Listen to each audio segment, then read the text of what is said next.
So as people keep coming in, I will get started with this webinar. And I am Aileen Friesen from the University of Winnipeg. I am a co-director of the Center for Transnational Mennonite Studies, along with my colleague, Dr. Ben Nobbs-Thiessen. And I am happy to welcome you here to this really special webinar, which is a virtual book launch of James Urry's new book on Stony Ground, Russländer Mennonites and the Rebuilding of Community in Grunthal. And before we get started, let me just acknowledge that the Center for Transnational Mennonite Studies is located on the ancestral and traditional territories of the Anishinaabe, the Anishinaabe, Assiniboine, Cree, Dakota, Dene, and Red River Métis nations. Our center has been in operation for a number of years now, and we are really honored to be able to host these types of events to bring Mennonite history to the broader public and to all the people who enjoy hearing and learning about this story. And so tonight we have a very special guest. We have Dr. James Urry, who is a household name amongst Mennonites who are interested in history. He is, of course, trained as an anthropologist, but also has done work that crosses in bounds and is very historically focused. His scholarship has been astounding, to say the least. His seminal text, None But Mennonites, The Transformation of Mennonite Life in Russia, is essential. And if any of you don't own it, you might want to go to, I believe it's being republished through Pandora Press, and pick up a copy. Has it been 30 years, James, since that book was published? I gave up counting. It was published a long time ago, but it is still as relevant as ever to understand the story of Mennonites in southern Ukraine. And his second book, Mennonites, Politics and Peoplehood, is also just as essential for understanding how Mennonites throughout the centuries engaged with various political regimes and institutions. And so in addition to these monographs, James has published an astounding number of articles that have illuminated a variety of economic, social, religious, and political themes of the story of Mennonites in Imperial Russia and also the early Soviet Union, and also in during World War II, which has now become a topic of interest. And James has published some very fine scholarship on that topic. And so today we are here to address his newest book, as I said, on Stony Ground, Russländer Mennonites and the Rebuilding of Community in Grunthal. For those of you joining us who would like to purchase this book, you can get a discount from the University of Toronto Press website. You just have to type in Urry 25 and they will give you a discount if you choose to buy it. Or if you choose to borrow it from your neighbor, then that is also fine as well. We are here not to sell books, but to celebrate the scholarship of James Urry. And so what we are going to do this evening is we will first start with a brief presentation by James. Then I will ask James some questions. Many of you probably have questions for him as well. So feel free to put those questions into the Q&A, and I will ask those questions on behalf of you to him. So anything that you have wanted to ask, it doesn't necessarily have to be, they can ask things beyond the book, right, James? You're willing to answer questions as the preeminent scholar of Mennonites in Imperial Russia and in other places. So I think we can have questions beyond just the book, but any questions you have about the book, please go ahead and ask. And so that will be our evening. And so therefore, to get started, I'm going to hand it over to James, and he is going to introduce his book and some of the reasons why he wrote it. So go ahead, James. Well, I'd like to welcome everybody. I hear that even Grunthal is beaming in. So a special welcome to them, and especially the people who helped me when I was visiting them and talking with people, even if many of them are no longer with us. They're too numerous for me to actually identify by name, but my daughter Judith would like to send a special thanks to Jake and Helen Jansen, who I'm sure are there. Now, as others have pointed out, this book combines ethnography and history. as both anthropologists and historians both study humankind, this should not really be a problem, but it often is. Anthropologists basically do ethnography by living among the people they study, and historians often seem in an endless search for documents in archives and books and various other things, concentrating more on the dead than the living. Over my career, anthropologists have often dismissed me as a historian, and historians have to keep referring to me as an anthropologist who doesn't look into books or archives. Obviously, I'm not a member of either profession in the boundaries of academic life.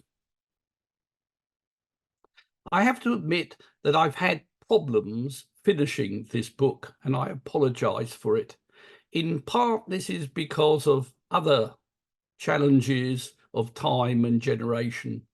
But the truth is, basically, I got stuck until I really began to understand I was focusing on one generation of Russländer who immigrated to Canada in the 1920s and their lives afterwards. Although in the 1970s, wearing my ethnographer's hat with a historical focus, I spoke with a few elderly Russländer in Grunthal, but it was not about their lives in Canada, and it was not about Grunthal. Instead, my initial research was about their lives in Russia before the Russian Revolution. By the time I started to focus on Grunthal in the 1980s, unfortunately, most of these people I first interviewed or discussed things with, in some ways, they passed on in Mennonite parlance. As I say, they died. My discussion in the 1980s was basically with the people who'd been born either before the emigration, shortly before the emigration, or afterwards. In a sense, this complicated things a bit, but I was actually more interested in their lives in Canada or the lives of their parents. When I began finally to finish the book, many of these people had also died. In a sense, my ethnographic research findings turned into history in the process of me doing the research. I suppose I also are turning into history. History deals with the past, and usually ethnography deals with the present. Trying to link them together presents a time problem. Researching generations who are in the process of being, becoming, and passing actually over an extended period is itself a challenge. While lurking in the back of my mind was a feeling of responsibility tinged with guilt, in writing the book, I really felt that I had to finish it. Research, particularly ethnographic research, creates a sense of a need to complete the book as a duty to both the living and the dead. Too often today, writing a book and articles, I'm sorry, I'm going to have to change my notes around, involves not a need to communicate to a general audience and a responsibility to make your work readable and interesting. Instead, for many academics, the need is to score points in an academic game that too often verges on the obscene. This is something which I endlessly go on about. Luckily, I'm retired, so I feel no pressure from this direction, as if I ever did. So, for all of you, here is my book. It's a gift to readers, Mennonite and non-Mennonites, whether they come from Grunthal or from the wider world, in Canada and abroad. It's a book for all Mennonites, especially the descendants of Russländer, not just those from Grunthal. While it covers within what it covers will be found some common features which the descendants of Russländer will sound somewhat familiar. I stress this because although the book seems very narrowly focused, and I'm sure the people and the descendants of Russländer and the descendants of Canada and the descendants of the neighbours around Grunthal will find it very interesting, a wider readership will find that it echoes all sorts of memories about their ancestors coming to Canada and trying to rebuild their lives. So anyway, that's all I have to say as an opening. All right? Are you there, Aileen? Eileen's going to ask me some questions now, which will greatly expand on what I said. And I hope they're interesting. Got to find another bit of paper now. I am here, and if I could have my video started, that would be great. And I have a charming picture of you here. There we go. There we go. All right, we got video back. And thanks for that introduction, James, to your book. And so I understand, and I do agree that this isn't just about Grunthal, this is about broader themes, but it still is in essence about Grunthal. So why choose to study Grunthal, and what makes Grunthal a compelling place to do such ethnographic historical research? Well, it wasn't as though you could argue that Grunthal chose me too, but I mean, I didn't sort of make a list of all the other places which I would think about or reject. It was sort of stumbling into Grunthal. That earlier research I did, I actually was in Grunthal speaking to elderly Russländer amongst the many Russländer, and there was something peculiar about the place which made me interested. I could claim that any place that actually produced Jack Thiessen might be interesting, but I often had conversations with Jack, but he never answered the question completely clearly. So he appears, but his father is an interesting character, to say the least. The thing about Grunthal is it was one of the areas in which Russländer actually managed to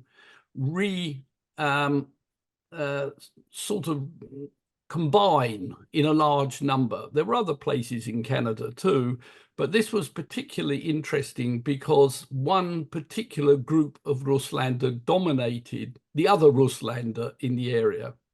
My initial thing was actually because I knew that the Canadians had gone to Paraguay and many remained or came back from Paraguay. So I was interested in the relationship between them and the Russländer. But you should never stick to your initial assumptions, as we will see. It was basically interesting, and I picked it in a sense, slightly randomly. And I think Roy Focht played a line. He had connections, you know, he was Steinbach connections and he had connections. And Al Reimer did too, because his father actually taught in the high school there, and they were both close friends of mine over many years. So those are some, I mean, you just said some essential people for the study of Mennonite language, history at that point, Jack Thiessen, Rovoth, L. Reimer. And so it was some of these relationships, I guess, that drew you to Grunthal. Do you want to just, do you have anything to expand on, you know, that era of meeting people, and sort of, it must have been a different dynamic than it is in our sort of the historical field today? Yes, I mean, when I first came, the archives in the Canadian Mennonite Bible College, for instance, weren't particularly well sorted. They sort of lay on shelves. And of course, when I later came back, they were much better organized as they are today. And when I came back, Harry Lung was actually in the first chair. That wasn't there when I was first in Canada. So that, and what was merrily referred to, whether to their faces or behind their backs, was the emergence of what was known as the Mennonite Mafia, who ran the Mennonite Mirror, and had started to publish books. And that's why I decided to publish my first book with the Mennonite Literary Society. I think that's what it was called.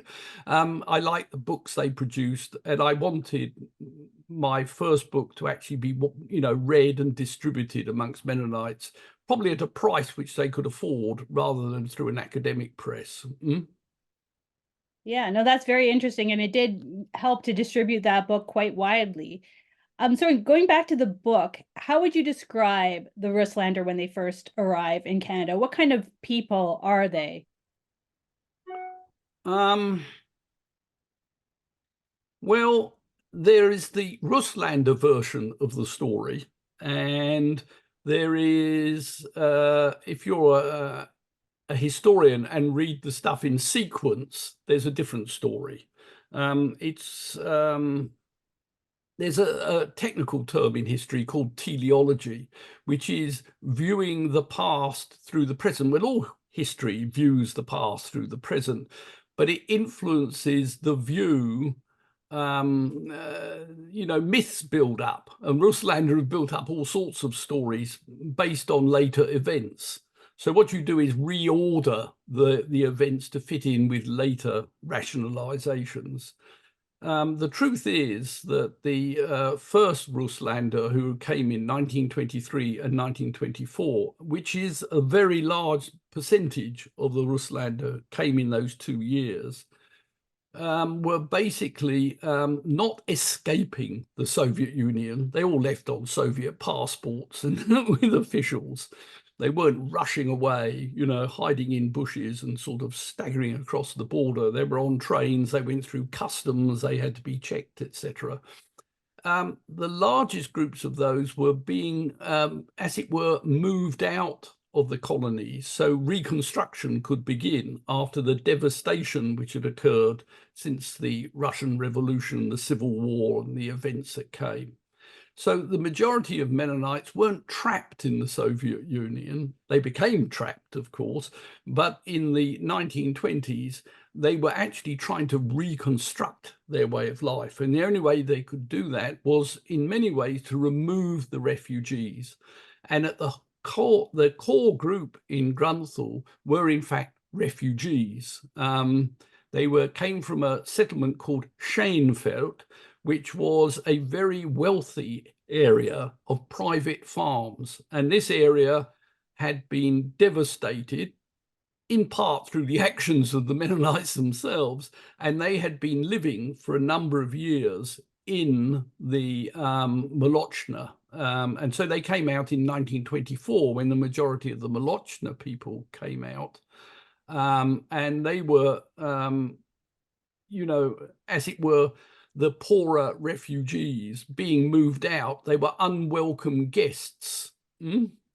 I came across a diary today by one of the American aid agencies, and they actually identify the Schoenfelders scattered in the villages in Molochna who weren't very popular.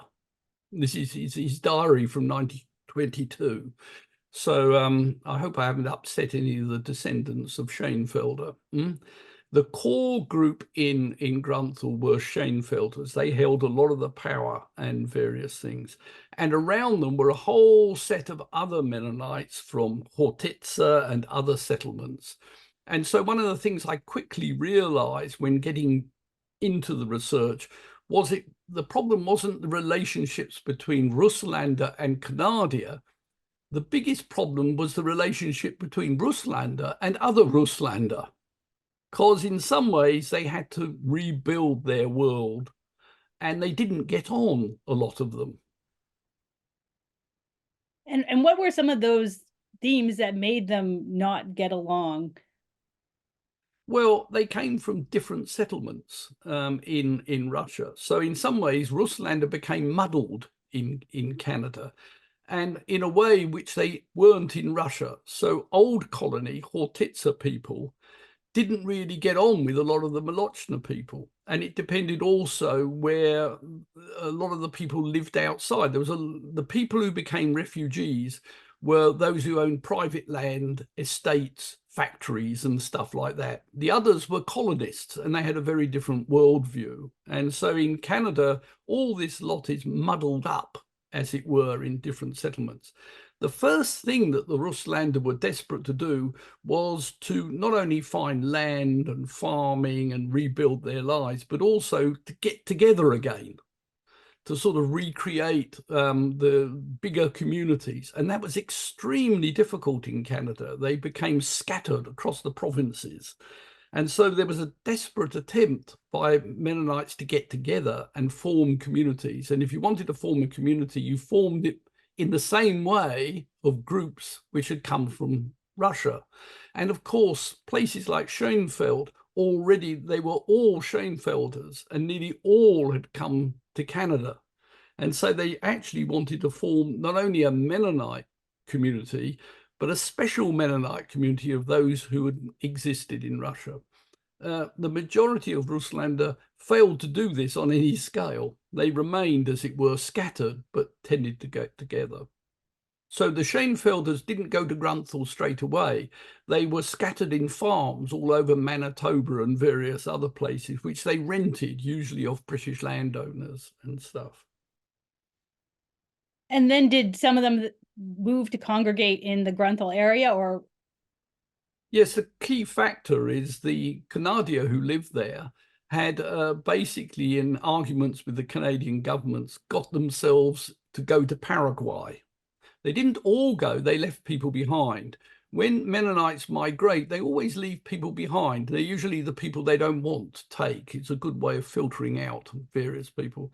And those who went to Paraguay, some of them didn't like Paraguay, so they came back. But what it was, it was like a big hole appeared in the land.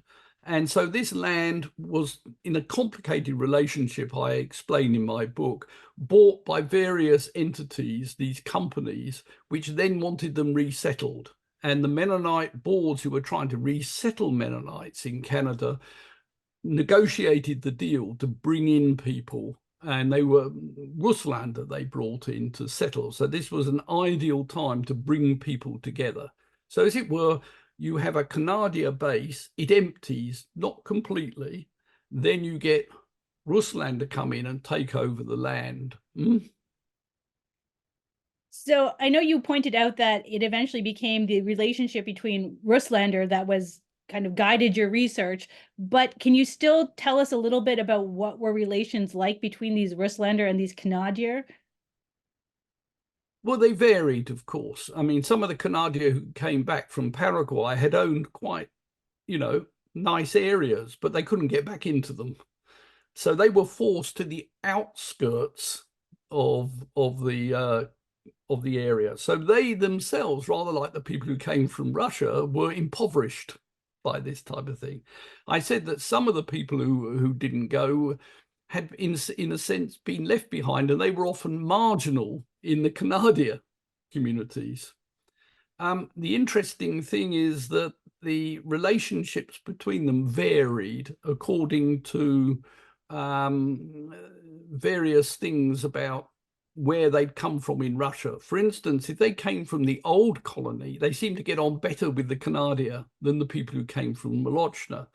But you remember the Schoenfelders had connections with Molochna, but they were also of a higher status, or thought of themselves as a higher status, because they'd been bigger landowners and private landowners away from the colony. A normal colony farmer would own 65 desiatine of land, or half that area.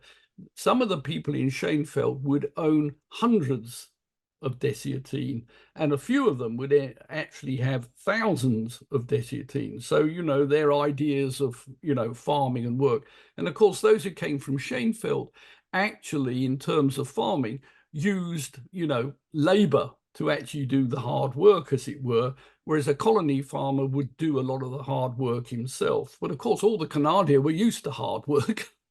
And so these views of the world are coloured by the world in Russia. I mean, the fact that I'd understood a great deal and done research on Russia helped me also understand the differences of worldview and stuff. You've got to realize that the farming area of Grunthal wasn't particularly like the richer areas towards Steinbach, and certainly nothing like the richer areas on the West Reserve. That's why it's Stony Ground, do you see? And so there are differences there. Yeah, that's fascinating, and the ways in which wealth plays such a role, because of course, when you think of the Russlander, you often think of wealth, also education, and so the ways in which those work together to create an atmosphere of entitlement, maybe not entitlement, but a feeling of superiority towards some of their neighbors, even their Russlander neighbors, is a fascinating topic. Yeah, I mean, the class society in Russia, it was a class society also, though some Canadian professors get quite uppity with me saying that it was a class society with wealth and poverty, even amongst Mennonites. And so the interesting thing about Russian society is the really wealthy Mennonites were drifting out of the Mennonite world slightly into Russian society. And the poor were drifting out of the bottom, as it were, into Russian society. And I think a lot of Mennonites don't realize what a socially diverse world it was. And of course, that gets transplanted to Canada with a very different social system and a very different, political system, schooling system. There was lots of different levels of adaptation to go on. Different levels of adaptation, and also the ways in which these stories get remembered. And going back to your earlier point about the mythologies that grew around the Russlander. So you talk to a Russlander and everyone's relatives were rich. Everyone's, there's these certain mythologies that came to the next generation, which are, as you have pointed out in much of your research, not based in fact. It was in fact a very diverse society in which we have this polarization both on the top and the bottom happening, which is really fascinating. So kind of building off of that, how, with all these different dynamics going on in Grunthal, how did the Russlander attempt to rebuild community in this area? Well, there are key institutions, I think. One of them is education, which we can discuss in greater detail. I mean, this had divided the Canadia, because one of the major reasons the Canadia had left for Paraguay from the Grunthal area was an argument about education during the First World War. That, they'd had their German schools. They were told that they would have to go into English schools.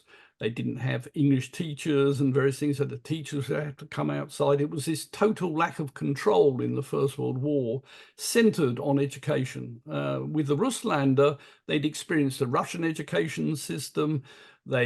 All education was in Russian with German, so it was easy to think of all education should be in English. And of course, they wanted to do well in the English world, or the British, to put it more correctly, but they always referred to it as English because it's related to the language, you see. So they were quite willing, in fact, to go to English schools, but that's qualified in a way. The important thing about the Russlander is they wanted to control, but they wanted to control in very different ways from the Canadia. And in a sense, they wanted to control by negotiating with the British world, not just separating themselves from it. So it's a bit of a puzzle here. Not only did they have to come to terms with other Mennonites like Canadia, they also had to come to terms with other Russlander. They had to come to terms with the English. They had to come to terms with their other neighbours. So it's a complicated balancing act which they had to do. And of course, they had to reconstruct, just as their people in the Soviet Union were reconstructing an economy. The search for money and a way of living dominated also a great deal of their lives. That is a materialist world, whereas the Canadia were less interested in the material world. In that sense, they didn't want to get rich again, in a sense, because they'd never been rich. But the Russlander, yes, they wanted to get rich again because they knew that wealth actually allowed them to control other things. So this leads into a question that's being asked by Catherine. So she said, were the tensions between the Canadier and the Russlander due primarily to the education gap or gap in worldview and religious convictions? I don't think religion is. I mean, the Russlander founded their own church, right, in their own way. I think some Russlander did attempt to worship with other Mennonites, but in the end, they preferred, most of them, to worship with their own kind. And rebuilding the religious structure was quite a complicated thing in Russlander communities because of the way religion was organized. You know, with a system of elders, elected ministers, and various things. So for a long time in Grunthal, they had to be served by an elder from outside the community. And they also had to elect ministers from amongst themselves. And electing a minister is not just a matter of religion, it's also a matter of power and control. So, you know, the leading Russlander in the Grunthal area, Jakob Rempel, actually stood to become a minister, but he only got a few votes, which showed something. Mind you, he was a very successful administrator and political actor, but he didn't get into the ministry. And you get a lot of ministers leaving after they've got into arguments with other ministers and the community, mainly because they actually came from a variety of different settlements in Russia, and there's a great deal of variety in how Mennonites worshipped and stuff. And again, that's the muddle of putting things together. Is there were disagreements about how you did a sermon, how you did things. Did you do foot washing? Did you do? I mean, you know, in some ways, what was seen as crucial were minor were blown up into big arguments. I deal with some of that in the book. There's some characters, to say the least. I'm sure there are some characters. Yeah, the tendency towards dispute and tensions, it runs high amongst those communities.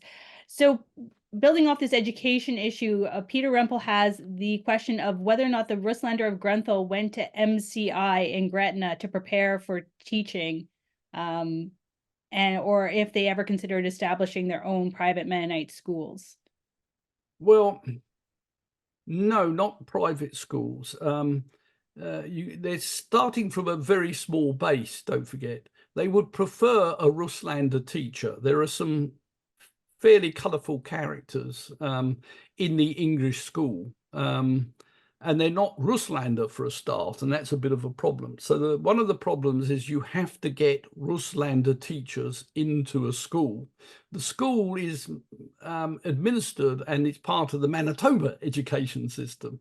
So one of the things they faced is all education was in English. And of course, Russlander had very little English. So the first thing you had to do was get educated in English, and you had to get qualified to teach in English. And yes, MCI was one of the things, because the school, the Mennonites weren't all opposed to the English school system of the province. And they, you know, later Mennonite and progressive Mennonites, you use the word progressive relatively here, in other parts of Manitoba had accepted the English school system and tried to produce their own teachers. So Russlander, with a very different view of education, were quite welcome into this system, though it was quite difficult. And quite quickly, the Grunthal community found an English-speaking sort of Russlander. He was actually a Prussian, which is even better for Russlander. He was a Prussian Mennonite who come to Russia and had been interned in the First World War. His name was Heidebrecht, and he was a very Prussian, Russian, English teacher who stayed quite a long time and you know, became quite a strict and ruthless teacher, the type of teacher that Russlander approved of. He could teach German, produce his own books on German grammar, very complicated. But German was just a subject, another subject you learned in. All the other teaching had to be done in English. And so were there tensions between the importance of learning English and maintaining this German language that they had become used to?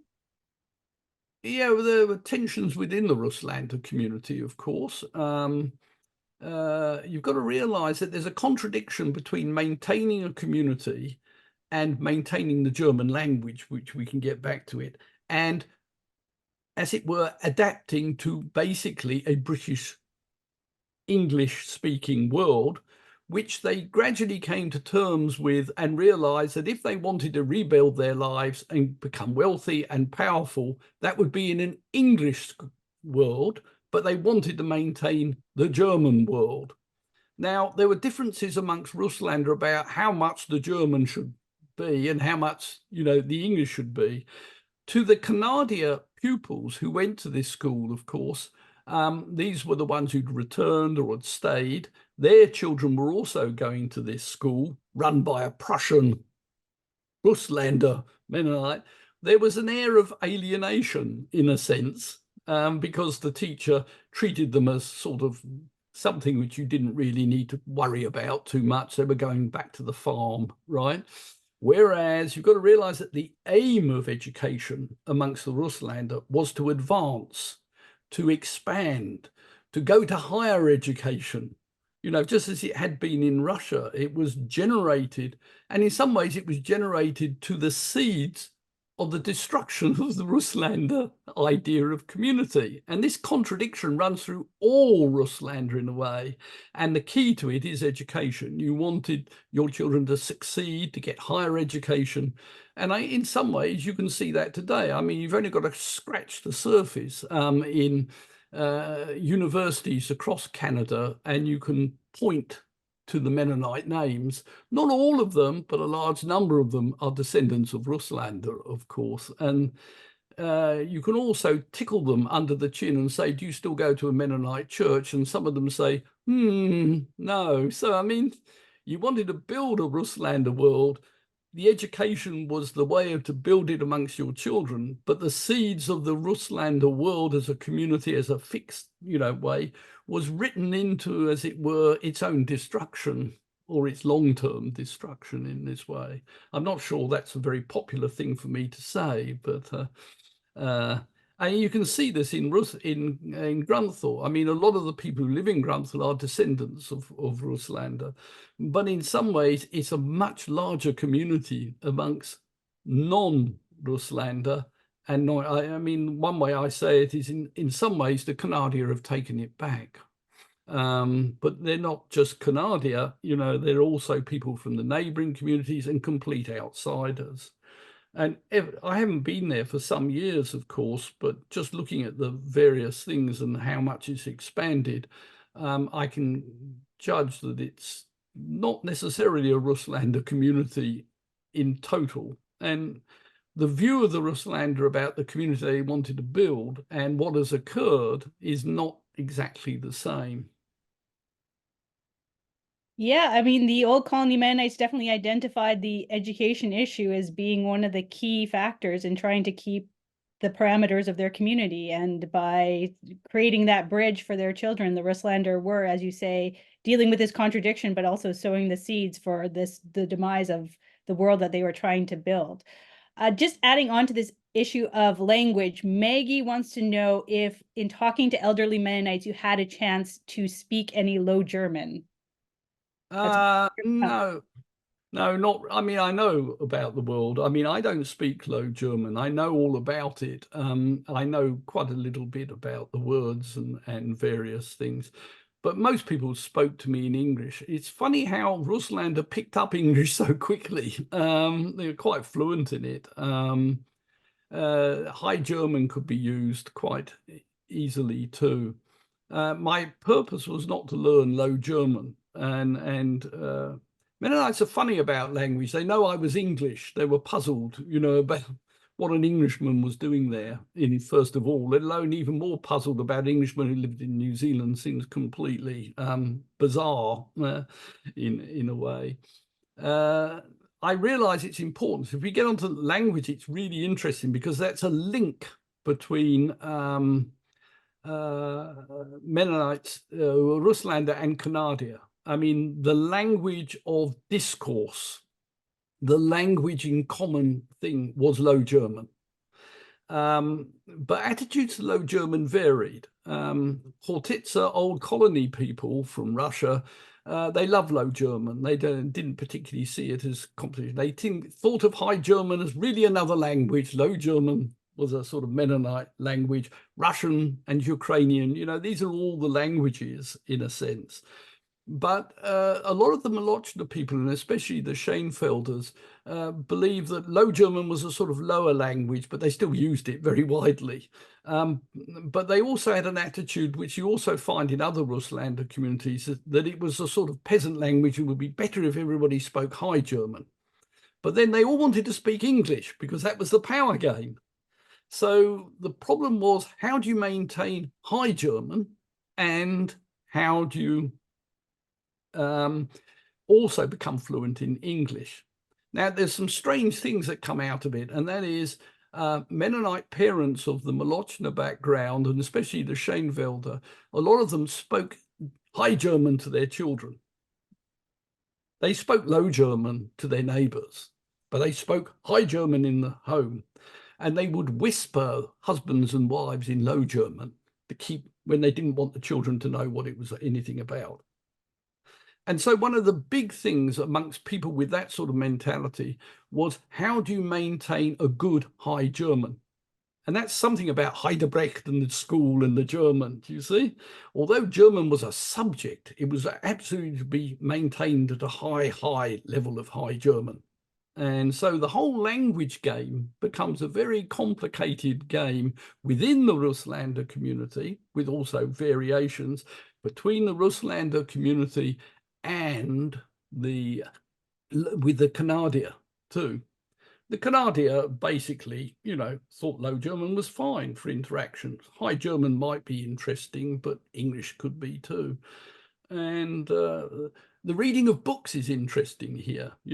What do you read literature in? Where do you keep your records? That's High German. And this was a little chink of weakness in the Russlander, because where do you get your High German from, especially in the 1930s and into the 1940s? Yeah, well, that is a topic that we are definitely going to come to during this evening. But just back to this German thing. So Richard asked a question about the development of other cultural institutions, magazines, journals, choirs amongst the immigrants. So can you speak about those types of developments and maybe link that a little bit to language? Well, choirs, singing, music was the sort of later to be somewhat overtaken by ice hockey, I might say, was a very important community. It was terribly important in the Russlander community, not only within Grunthal, singing in churches, but between Russlander communities. It was an incredibly important thing, with important conductors, the range of music, the ability to read music even. The singing of Canadier was not exactly very sophisticated. This tradition of choirs and singing and various things had been developed really after immigration of the Canadier to Canada.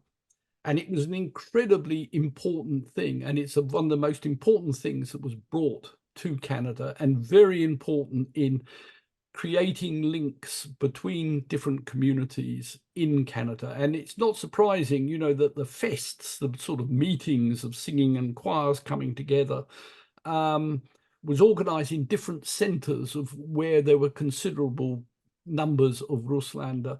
And it's quite important that Grunthal, in the 1930s became, they held one of the big festivals there, and they came in. These festivals lasted for days, by the way, and there was a great deal of hosting and various things. And there's also a link between Grunthal, of course, and Winnipeg, which becomes a major centre. The relationship between Grunthal and Steinbach is very interesting here.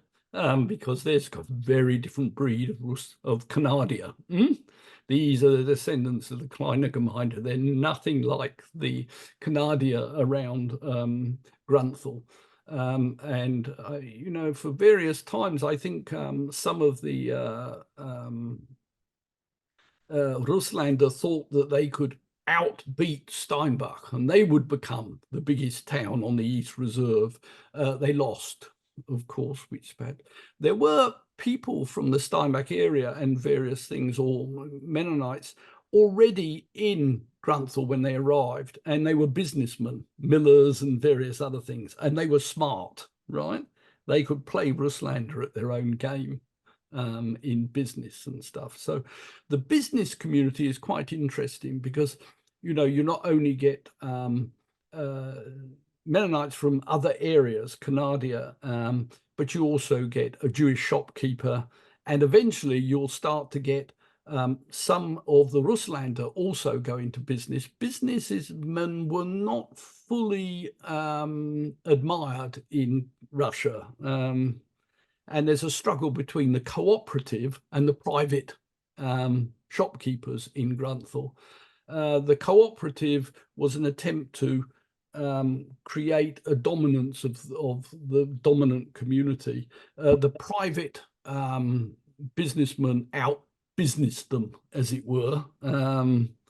And so you get these very different things. And eventually you get Ukrainian businessmen come into Grunthal. The Choina boys, for instance, were quite an important thing. And they have links across with Mennonites in later periods. The Ukrainians also went to the school, of course, and of course also met Heidelberg and his successors. You raised two really important issues of this, the economic kind of rebuilding of people in Grunthal and the Russlander in general, and then also their relations with various ethnic groups that were their neighbors. And so just for this idea of rebuilding economically, so you have these Schoenfelder come in, they were wealthy, are not necessarily used to farming, but also don't respect business. They come into Canada and now they have to start again. And then we have the Great Depression. So how did they cope with all of this economic turmoil that they faced? Well, I think, you know, the Depression, I think most Russlander set off with great hopes. The conditions, you know, reconstruction was a difficult thing.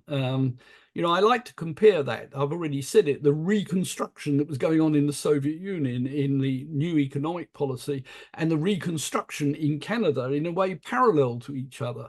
But then, especially in the capitalist world, you get this depression, a Great Depression, which upsets the economic planning and stuff of the and it has very important effects. All the plans, all the hopes begin to shatter. And the important thing about it, if you actually, they knew about economics, they knew about building the wealth, suddenly they start to become poor. Everything seems to be going backwards. And you've got to realize that this also parallels what's going on in the Soviet Union. Because the NEP, the new economic policy, ends, collectivization begins. And then they're always, you've got to realize that the Russlander was still in touch with friends and relatives in Russia. When it wasn't Russia, it was the Soviet Union, of course. And they become fearsome. You've got to... There is a hope, which I haven't actually mentioned, amongst Russlander as things become troublesome about joining together. Some of them think they may go back, not to the Soviet Union. They hope the Soviet Union will fail. See, you've got to tell this story from the time rather than looking back. And so, as it were, all their dreams, the dreams of staying in Canada and rebuilding, the dream of going back, the dream of those in the Soviet Union that the Soviets would fail and you go back to, you know, rebuild it on a private system. Everything collapses. The Great Depression, the start of collectivization, right? And you've got to realize that suddenly they're lost in this world. It's not just the economic systems. It's the sort of, any sort of vision and hope begins to sort of become questionable. It's difficult for us to recapture this because it's all written over a post-Second World War mythology, you see. Yeah, and so we have this difficult transition, difficult in economics, difficult in finding their way, and then we have changing political systems and views taking place, particularly in the 1930s, as you alluded to. So how did the Russländer respond to that particular moment in time of the 1930s, and particularly in terms of politics? Well, there are two major powers emerging in the sort of post-war world, which manifest themselves in the 1930s, and they're in competition, right? Well, there are actually three. One is the old capitalist system that's collapsed in the Depression, right? Then there's the rise of totalitarianism. There's the rise, on the one hand, of the Nazis in Germany. The First World War is never fully resolved. It creates a dreadful mess across Europe. And then you've got the alternative communist view, which has suddenly gone rogue under Stalin in the 1930s. So you've got to realize that in distant Canada, with a collapsing capitalist system, the Mennonites are looking and thinking, oh my goodness, we certainly don't want to go communist. And anyway, you've got this high German, all this type of thing.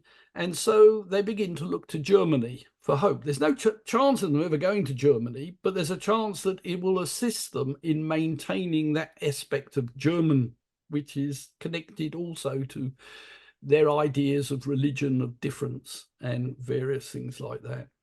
It's helped a great deal by the German consul in Winnipeg, who starts flooding the Mennonite world with literature.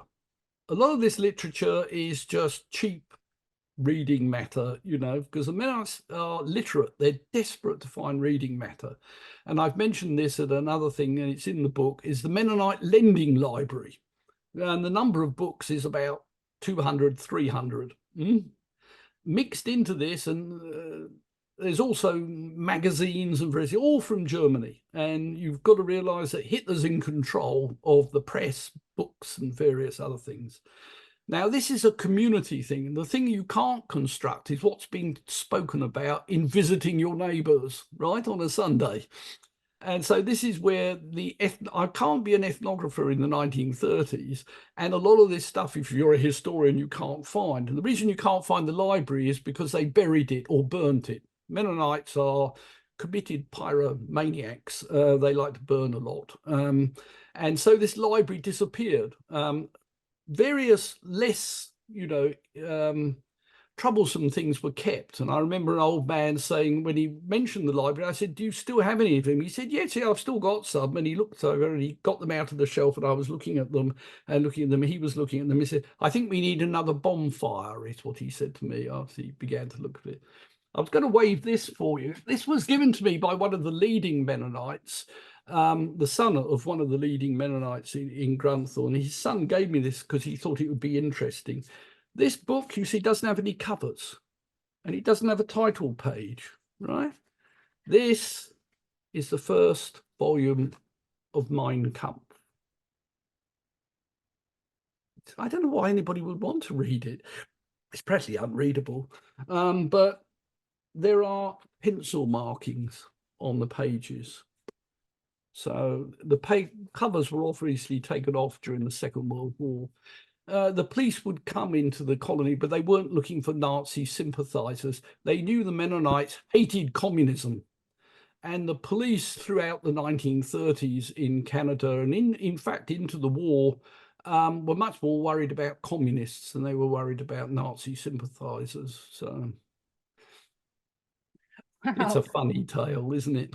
That is a very interesting story, and it leads me to a question about Mennonite relations with their neighbors. So you mentioned that there had been a Jewish merchant in Grunthal. What were relations like with their Jewish neighbors? And is this just a reflection of the literature they're receiving from the consulate, or is this a reflection of a worldview that incorporates anti-Semitism? Well, I mean, there was a Jewish shopkeeper all through the Canada period, or there were various Jewish shopkeepers. You've got to realize that Grunthal was a village founded by Canada in the 1870s, but it quickly, like most of the villages, disappeared.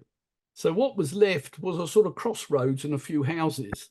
But there was also a shop, but the Canada didn't think very much of doing business, so the local Canada didn't. So a Jewish shopkeeper was there during the week, but his family was in Winnipeg. So he was running the shop during the week and going back for the Sabbath, right? And there were more than one Jewish shopkeepers over the years, you know, so when the Russländer arrived, there was a Jewish shopkeeper, but they wanted to found their own cooperative and various things. The last Jewish shopkeeper they knew was lonely during the week, so a Canadier kept him warm at night. Various things. We won't go into detail, but these things vary. As the 1930s progresses, there is a sort of anti-Semitism that comes from Russia too, but the 30s turns into, so there are various newspaper articles on various things. You know, there's one that says the Hitler Jugend in Grunthal chased the Jewish shopkeeper out of town. Well, first of all, the Jewish shopkeeper left anyway because he was ill. The second, there were no Hitler Jugend there.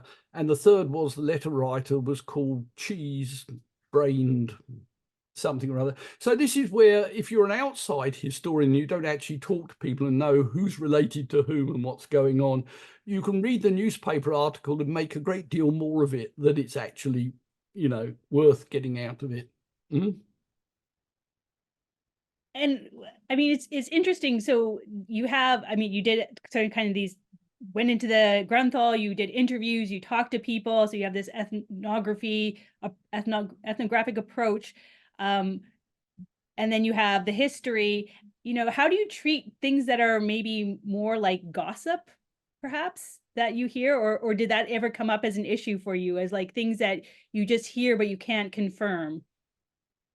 Well, more than one people tell you different versions of a story, and you have to work your way through it. In a way, it is backed up by newspapers, you know, papers in archives and various other things. So yeah, you just have to make your own choices. Mennonites can be reserved in certain circumstances or not. I remember interviewing two old ladies once, and one of them said, she was going to tell me about X, and the other one said, "No, you're not going to talk about that, are you?" I said, "Yes, I am." "No, I'm not." I can't remember what it was about, but they went ding dong for a long time. I was told something, but I've forgotten what it was now. But I also said to somebody in Grunthal that foolishly, in the early years, early time, I said, "Yeah, I'm here to unlock all your secrets." He never spoke to me again, right? But when I told his brother the story that he told me he was never going to speak to me again, his brother said, "Oh, did he? Come round and see me straight away." So the world varies quite clearly. There were people who didn't want to speak. And you say interviews, I never conducted formal interviews, right? You know, you get a lot of sort of people who think that oral history is terribly important. They get the microphone out, they get all the gear, you know, and they put it down, and then people keep looking at the microphone, you know. No. I talked to people over coffee and over things, and stayed with people and moved around and attended church. You know, they tell you a lot, you know, after church and stuff. And basically people got on the wavelength. I think they enjoyed talking to me. So yeah, and you pick up knowledge, and so you could ask questions in certain ways, and they think, yeah, he knows, doesn't he? And he knows about it. Maybe I don't know about it, but I can always try to make out that I do know more about it than I don't know. There's an air of cheating about this, I suppose, but people love, I think a lot of people love talking to me, and people would say, "Come back, I've been thinking about that," because they, you know, they hadn't been thinking about things, and things fit together. Do you think that they talk to you, they're more open with you because you weren't Mennonite and because you were outside of the community? Yes and no. It all depends what they thought I was going to do about it. And also they realized I knew an awful lot already, including I could talk to them about Russia and about, you know, their parents' world in Russia. That's a shifting generations of where people stand. And of course, the age difference, you get a divide across a family. So the older siblings, their world still lay with their parents in Russia. The younger siblings, their world lay in Canada. It's quoted in the book, one of the best things an old man told me was that he was born in Russia, came out as a child. And what he said to me is, this is my country. It was never my father's. And there's a very interesting thing there. If you look at the memoirs of the first Russlander who spent most of their lives in Canada, they write mainly about Russia. If they grew up in Russia and left even as a 20-year-old, that was their world. And you get a chapter on my time in Canada. They spent more time in Canada than they did in Russia. And there's another point about this. You know, the Echo Verlag series, which Arnold Dick published, which most of, if not all, have been translated into English. These are studies of all the different settlements, right? They were all published in the 1940s. And it's interesting there.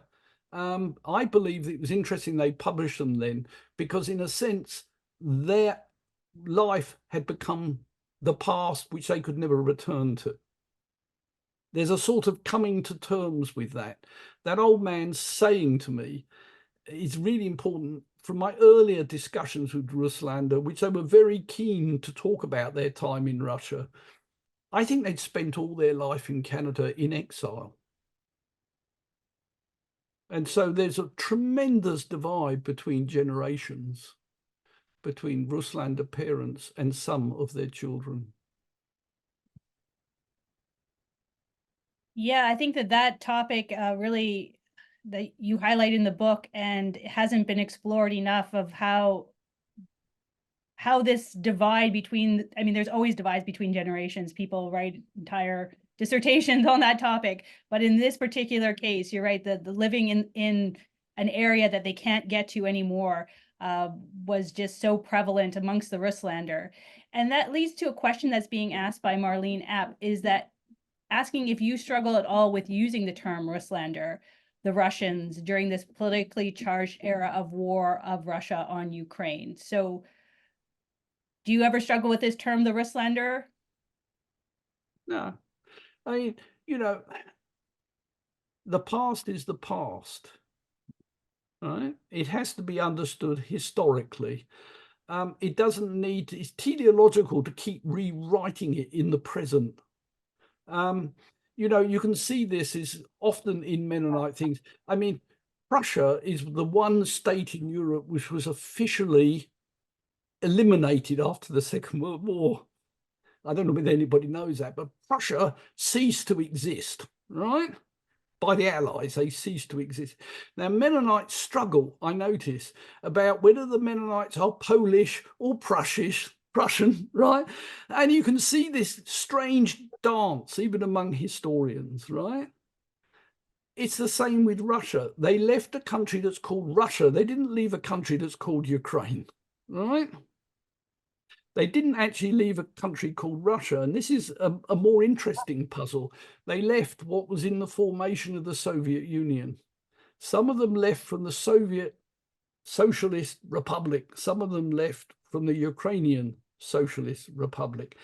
That's probably more interesting than actually trying to play a game of, should we call them Ukrainian, should we call them Russian? Anyway, a lot of Mennonites actually lived in the area which was the Russian Socialist Republic, and it can't possibly be placed within the Ukrainian, modern Ukraine. So I think you can explain what the modern thing is, but Russlander, anyway, Russlander was a term which they used. We can't wipe it out of history. You can't clean the past of the things you feel uncomfortable with in the present. Sorry about that. Yeah, you're right. They did use that term, and then there are, I mean, I don't think that scholars have completely explored the ways in which Mennonites related to the formation of Ukraine briefly coming out of or within the World War I context. But you're definitely right that they viewed themselves in a very particular way. And as going back to your idea of mythology, that was a part of the worldview that they constructed because of a place they couldn't go back to.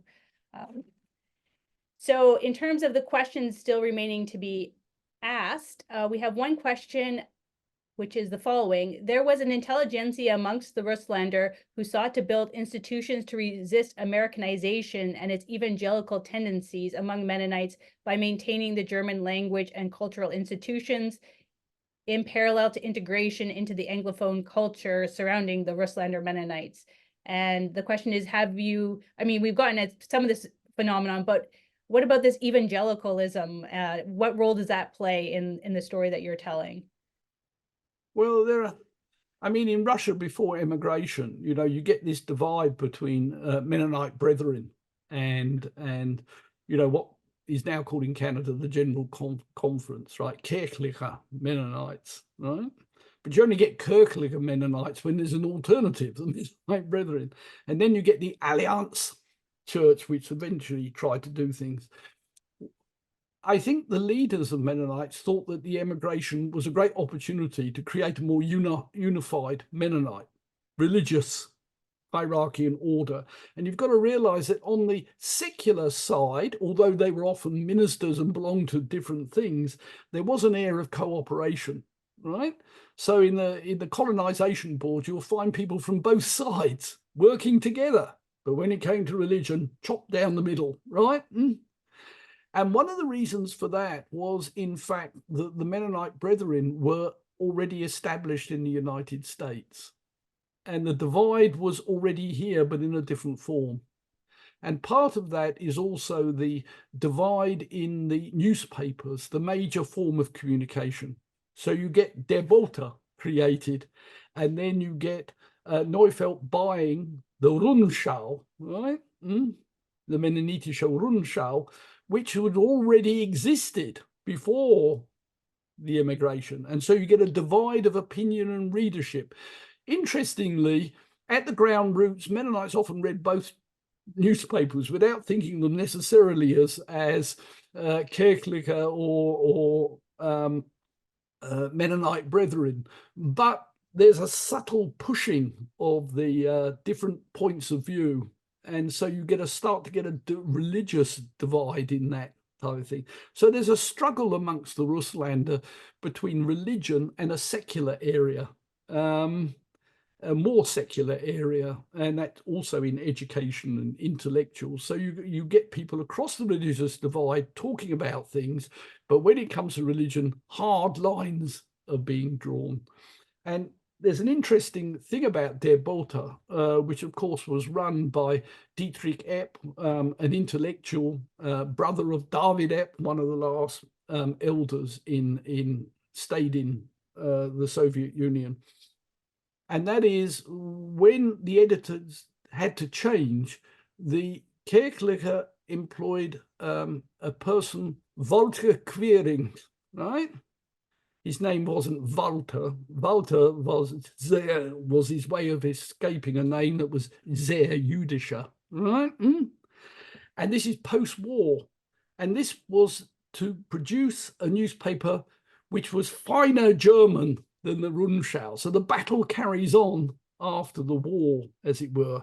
Walter Quering has a very dubious history because he stayed in Germany and got involved with the Nazis and was even involved on the Eastern Front. So it's almost like, this is where German and religion and competition, as it were, defeats what could be ethical principles, one might say. And so how are you pursuing any of these topics in your future research, or is this left to the side as you sort of plan your next project? Well, I have been working on what I consider the black hole in Mennonite history, not because I have any expertise in it, but I can ask questions which might be interesting for another generation of scholars. I'm not trying to stop things with me or turn them off. I'm always keen to open new questions. And the black hole is what happened during the Second World War in Ukraine. Now, if you read a lot of the literature, you get the German army arriving, and then you get the Mennonites leaving, as it were, the Great Trek. And one of the reasons the Great Trek is so powerful is because the world they left will never exist again. But what happened in the brief period in between?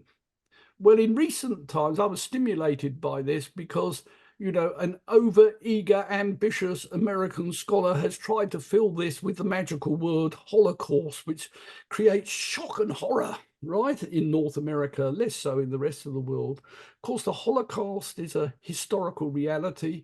It is a horrible thing. And the Mennonites being associated with it creates a tremendous thing. But there are other questions that need to be asked about the black hole, some good, some bad.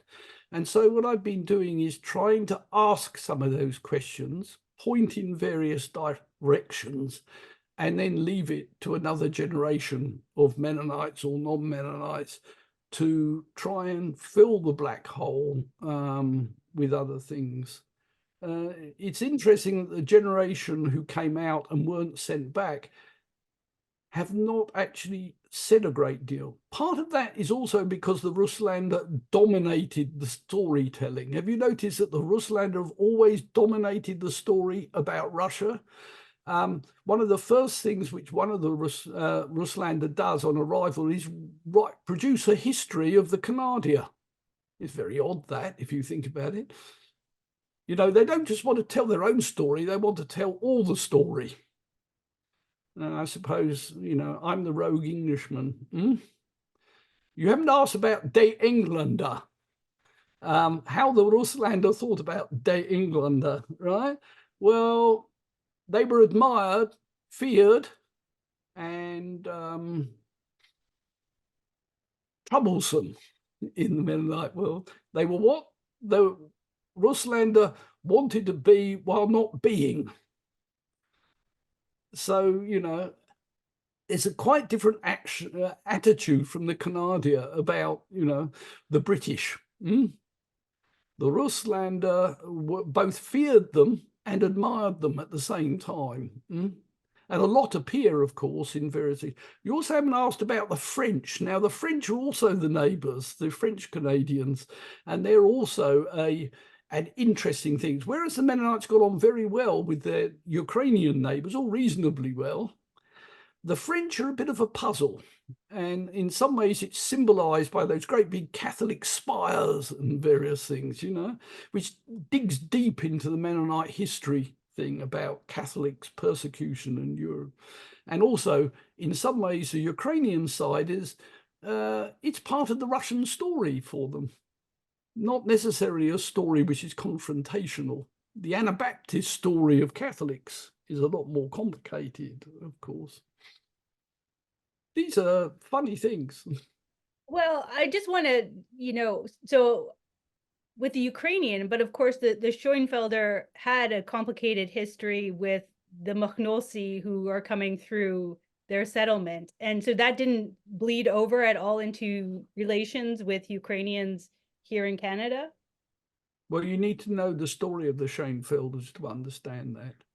I mean, the story actually goes like this. As the land began to lose, you know, as the land turned into chaos around their settlements, the land was owned by Russian landowners.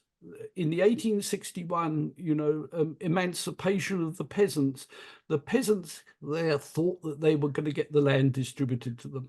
Instead, it was sold to Mennonites who produced large farms, and the Ukrainians around were labourers on the Mennonite farms. They didn't forget this. They still believed the land was theirs. When order broke down, they came in and took the land in large areas back, right? The Mennonites complained, set up opposition, including a Selbstschutz, right? The self-defense units, right?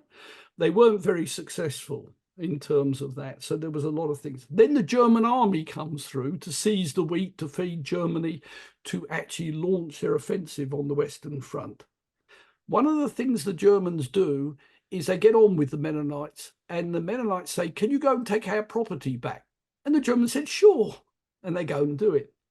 If you already had bad feelings, those bad feelings were now multiplied because the German army goes back to Germany and then all hell breaks loose. The Schoenfelders flee to the Molochna. The peasants go to their buildings. A lot of the buildings they strip down to the foundations. That's what they think about the Mennonites. So it's a complicated story. A lot of the Schoenfelder young men join the White Army as it comes through. So the Schoenfelders have a lot more complicated history in the Russian thing than in fact is fully told. Yeah, no, it was a very complicated story with their Ukrainian neighbors in that context. In terms of Mennonites in Grunthal area, one of the questions is, what were their relations like to Indigenous people? One of the audience members would like to know. Well, the Rousseau Reserve lies a long way to the south. During the 1930s and earlier, there were few roads that actually led in that direction, right? Various members would turn up in Grunthal. They were often selling Sanaka, is that how you say it? Sanaka routes to the shopkeepers. Now and then they would do a day's work, 2 days' work, 3 days' work, and the Mennonites told me they vanished. They were people on the move, people taking things. So they knew, the Mennonites in Grunthal knew about them. They would occasionally appear. The Mennonites did not actually go there. The relations were very minor compared to the much more intense relationships with Canada, Ukrainians, right? Steinbach.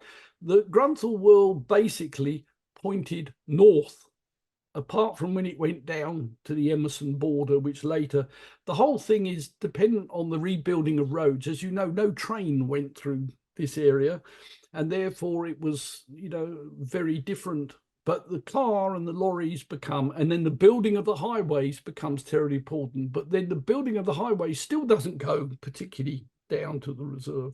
So in fact, the fact is, the reality is they were minor compared to the intensity of other relations. I don't think the people actually chose to make those minor.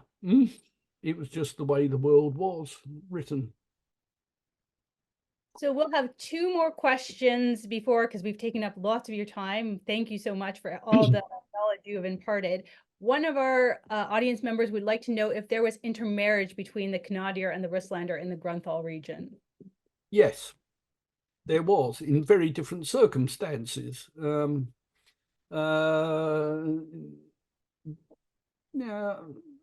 In one case, a man who became a widow married his housemaid. Yeah, interesting. Yes, there were. And as I said, the relationships between those who came from Hortitza and those who came from Molochna were different. So it depends on the generation. Few in the first generation, slightly more in the third, slightly more. Interesting, you didn't ask the question whether there were intermarriages with the French or with the Ukrainians, right? Because a Mennonite mind thinks, no, that's not the way things go. One of the people who attended the Mennonite high school, who was Ukrainian, said as they reached puberty, and the girls began to look at the boys, and the boys began to look at the girls, he was told strictly that he should not look at Mennonite girls. So, yeah, attitudes vary. So it's a hierarchy, if you like. Mennonites can look at Mennonites. Russlander look at Russlander, right? Mennonites look at Mennonites. Non-Mennonites, the world becomes dodgy. In second generation, third generation, things change. They changed now. Yeah, no, they have definitely changed since then. So the final question is, can we generalize about Canadian Russlander from the experience of people in Grunthal? Well, the answer is yes and no again. Certainly, I've already hinted all the time that this is a story which anybody who wasn't raised in Grunthal but has Russlander parents, or even Canada, or even non-things, can cross things and see similarities, and things fall into place. But a lot of this stuff is a story of Grunthal. It is focused. That's the ethnography, if you like, of me. It's the way I did research. But there's nothing wrong with that. You know, a lot of accounts are very generalized. I said there's a breed of historians who believe that, you know, history is a science. You can only use documents. But as you see, I'm actually, the ethnographic side of me says that you will never find ever in any document some of the things I know from talking to people and talking to lots of people. It's a different type of world, right? And historians will often say, do we range into a science or the humanities? Well, I'm afraid I lean more towards, you know, a humanities side. You know, I find scientific articles incomprehensible, most of them. They're written for other scientists, understandably. But historians sometimes write just for historians and have the same disease of incomprehensibility. But I write for people who are broader. There are bits of my book you might find difficult to read, but most of it you'll be able to read. There's also some jokes in it now and then, which I hope people will chuckle about. My copy editor wrote in a number of things, ho, ho, about certain of the things, because she was obviously amused by some of my comments. And some of them I have to be quite careful not to identify some of the people exactly in the thing. But anybody in Grunthal will know, at least within a certain generation, who I'm talking about. But the rest of you will remain blissfully ignorant. Well, that's a good way to end the evening. Blissfully ignorant for those who need to be blissfully ignorant. Thank you so much, Dr. Urry, for taking this time to share with us about the book, and then also about your sort of broader historical and anthropological interpretations. We've really enjoyed the conversation. For those of you who are looking to pick up the book, who want to have your very own copy, we would have loved to have had this in person if we could have, so that Dr. Urry could have signed your books, but that is not a possibility. But you can pick it up from University of Toronto Press website and just use the code URRY25 to get your discount. And look forward to hearing more about our webinar series that are coming up. My colleague, Dr. Ben Knobs-Thiessen, will be hosting a series with Mennonite Heritage Village about the 150th anniversary of the coming of Mennonites to Manitoba. So that is something to look forward to in the coming months. So thank you again, Dr. Urry, for being with us this evening, and thank you to everyone who joined us. And if your questions didn't get answered, you can always email them to me and I can pass them along to Dr. Urry, and hopefully he can give you a response. So take care, everyone, and have a great evening.